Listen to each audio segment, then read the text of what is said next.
안녕하세요. 키움센터 김덕희입니다.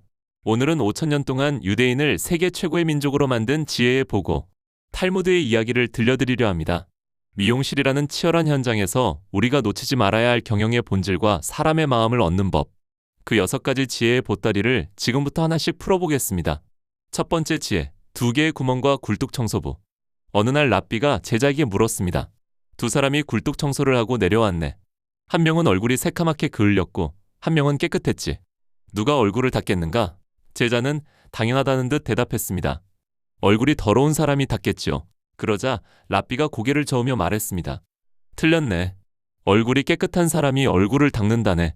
상대방의 더러운 얼굴을 보고 내 얼굴도 저렇게 더럽겠구나라고 생각하기 때문이지. 원장님, 미용실은 거울의 공간입니다. 하지만 우리가 진짜 봐야 할 거울은 벽에 걸린 유리가 아니라 내 앞에 앉은 고객과 내 곁에 있는 직원입니다. 직원이 불친절하다면 내 교육이 부족하지 않았는지 내 얼굴을 닦아야 하고, 고객이 불만을 품고 떠난다면 내 시스템에 먼지가 끼지 않았는지 살펴야 합니다. 남을 탓하기 전에 상대를 통해 나를 비추어 보는 것, 그것이 경영자 인식론의 시작입니다. 두 번째 지혜, 세상에서 가장 강한 사람. 탈무드는 묻습니다.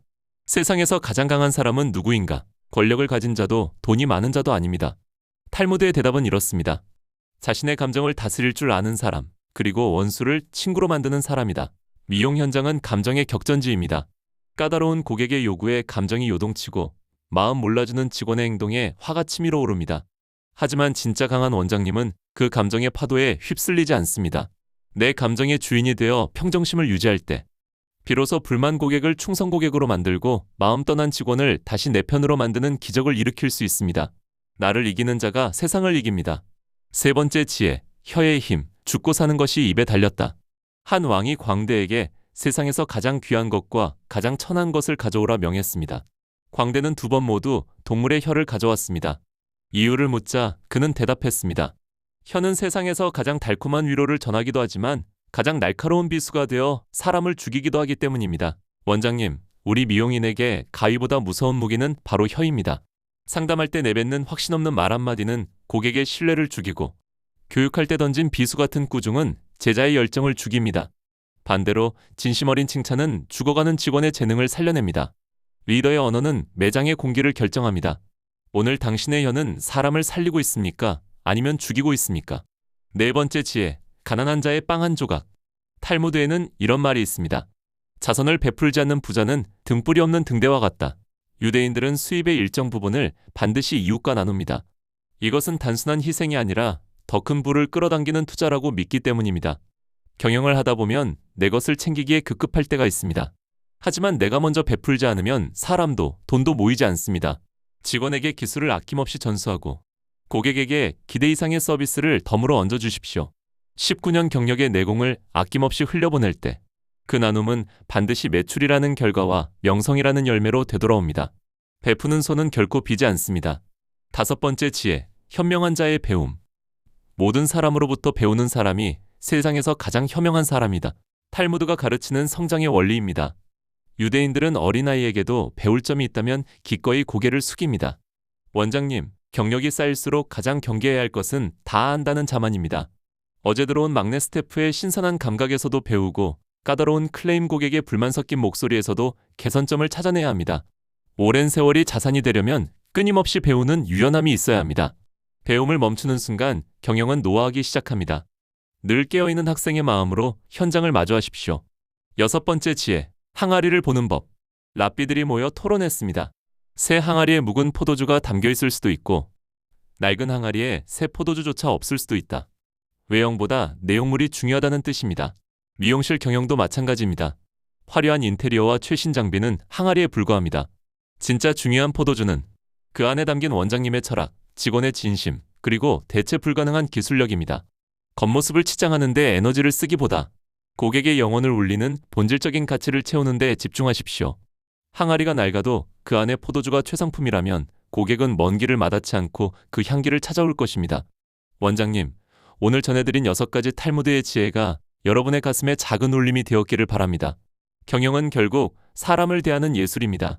기술을 연마하듯 우리의 마음과 인격을 연마할 때 비로소 누구도 흉내낼 수 없는 독보적인 살롱이 완성됩니다. 오늘 하루도 현장에서 가장 지혜로운 리더로 서 계시길 응원합니다.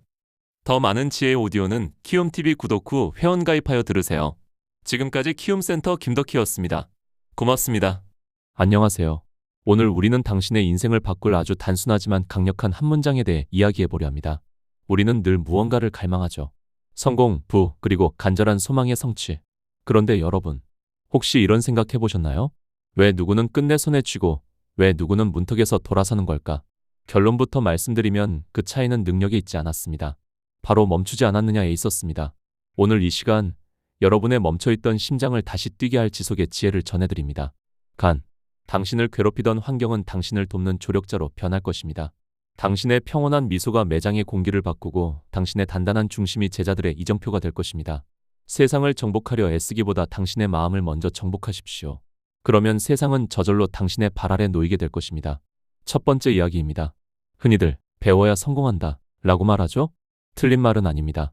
하지만 정확한 답도 아닙니다. 세상엔 배운 게 너무 많아서 아는 건 박사급인데 정작 삶은 제자리인 분들이 참 많거든요. 진실은 이렇습니다. 배워서 성공하는 것이 아니라 배움을 멈추지 않을 때 성공합니다. 지식은 고여있는 물과 같습니다. 어제 배운 지식으로 오늘을 버틸 수는 있지만 내일의 문을 열 수는 없습니다. 많은 분이 자격증을 따면 혹은 학교를 졸업하면 배움을 멈춥니다. 하지만 성공하는 사람들은 자신을 늘 공사 중인 상태로 둡니다.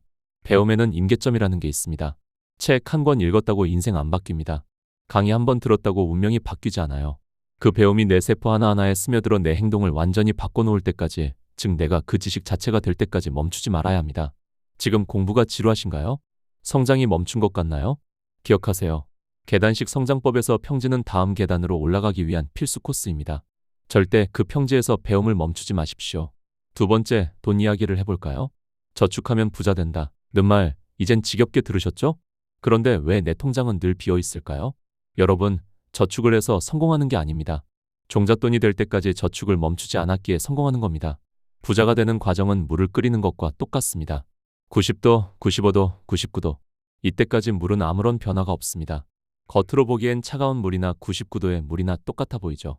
하지만 100도가 되는 그 1도의 순간, 물은 기화하며 거대한 에너지를 뿜어냅니다. 우리의 저축도 마찬가지입니다. 1,000원, 10,000원 모으는 게 우스워 보일 수 있습니다. 이거 모아서 언제 집 사고 언제 차 사나 싶어 중도에 포기하고 쇼핑을 하거나 여행을 가버리죠. 하지만 그 푼돈이 모여 종잣돈이라는 임계 질량을 갖추는 순간, 그때부터는 돈이 당신을 위해 일하기 시작합니다.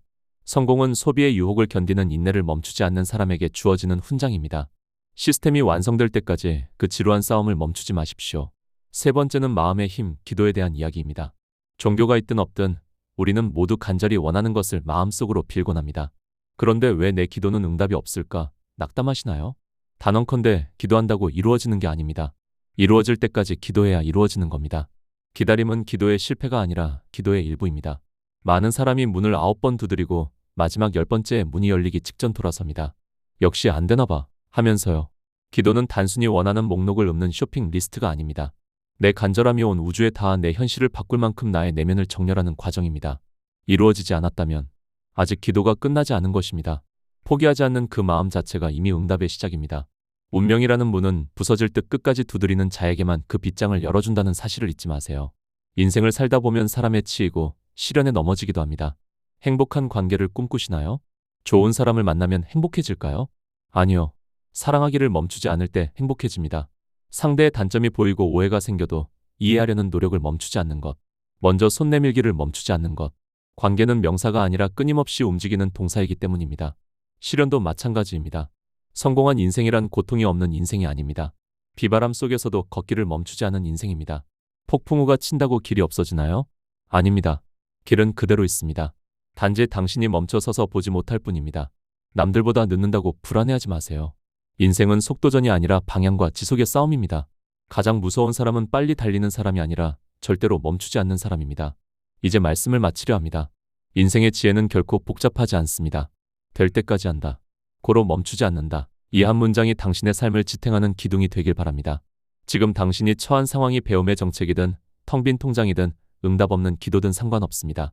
당신이 발걸음을 떼고 있는 한 그 모든 것은 실패가 아니라 과정일 뿐입니다. 하지만 당신이 스스로 멈추는 순간 그것은 비로소 실패라는 이름으로 박제됩니다. 여러분의 위대한 서사는 아직 마침표를 찍지 않았습니다. 아니, 찍어서는 안 됩니다. 멈추지 마십시오.